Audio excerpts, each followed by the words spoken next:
to read the answer choices. When you are finished reading the answer choices, press the play button.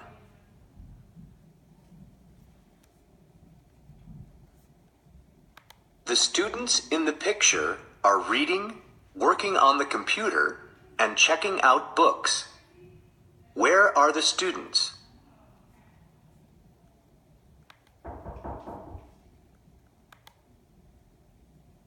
Number 2. Take a moment to look at the answer choices. The pictures on the left show what happens first. In between each picture is an arrow. It points to what happens next. The pictures on the right show what happens next. When you are ready, press the play button.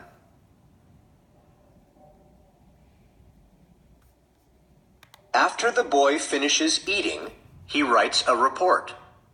Which set of pictures shows what the boy does?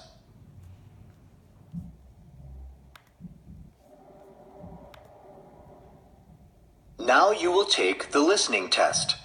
Raise your hand if you have any questions. When you are ready, click the arrow at the bottom of the screen to begin the test. Listening Step 1. Group Behavior. Look at the big picture. Kim and her friend are talking before school.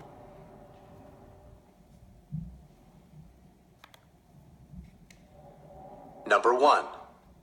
Take a moment to read the answer choices. When you are finished reading the answer choices, press the play button.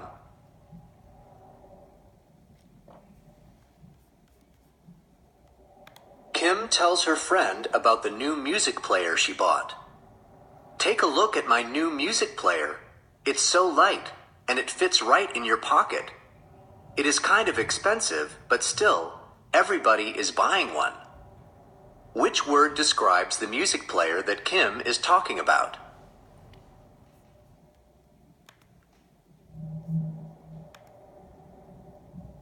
Number 2.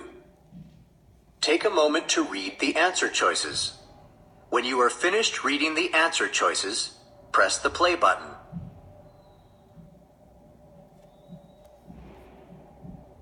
Later, in Kim's psychology class, the teacher discusses a type of behavior called peer pressure. The teacher explains, "What I want to talk about today is a special kind of behavior called peer pressure. It's when people do things that other people are doing because they want to be liked. They think that if they do what other people are doing, people will like them more. This is sometimes the reason why students dress the same way as their friends." Not all group behavior is caused by peer pressure, though. For example, imagine it's your first day in a new class and you need to see what you're supposed to be doing. You might copy the other students, but that's not really peer pressure. According to Kim's teacher, why are people affected by peer pressure?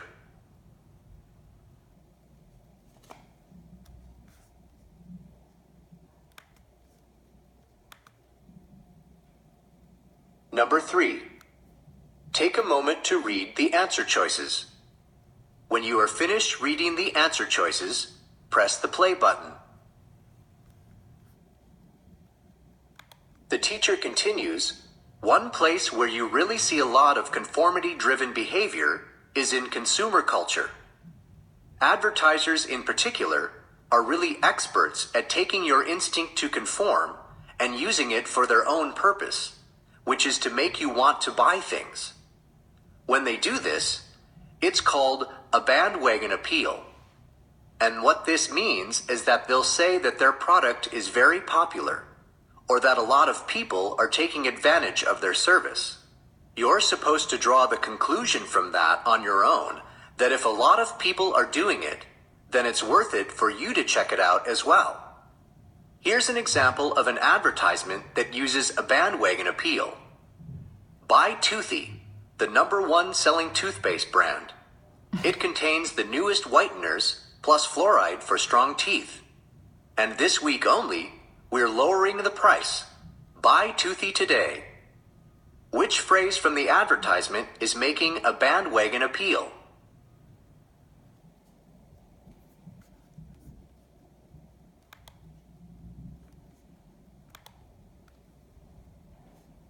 Number 4. Take a moment to read the answer choices. When you are finished reading the answer choices, press the play button. Kim's teacher goes on to explain more about group dynamics. The teacher says, when a group makes a decision merely out of habit, it's called groupthink. This is how it works. Imagine you're working on a class project with your friends. It feels like it's so easy because you agree on everything. The problem is, what happens if you're wrong? You might not even realize it because you all have the same kind of ideas. Now, groupthink isn't just a problem for student groups. In business and government, people often work together for many years, so they can come to think alike naturally. In fact, leaders will sometimes specifically choose to include people who disagree with them. Why would they do that? To avoid groupthink. What problem might occur as a result of groupthink?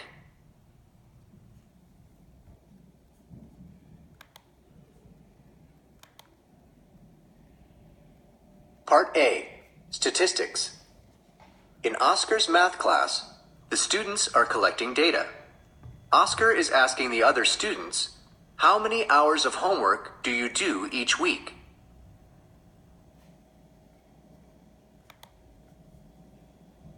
Number 1.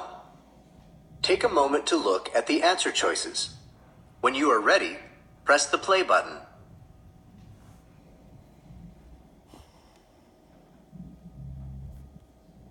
Oscar uses his data to draw a line plot. His teacher shows the line plot to the class. The teacher says, okay, so take a look at Oscar's graph. Here's what he did. First, he drew this horizontal line, you see?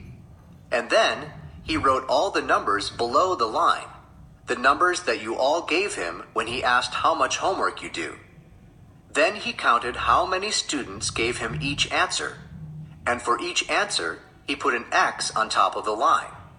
So look, for 3, there are 2 X's. And that means 2 of you do 3 hours of homework.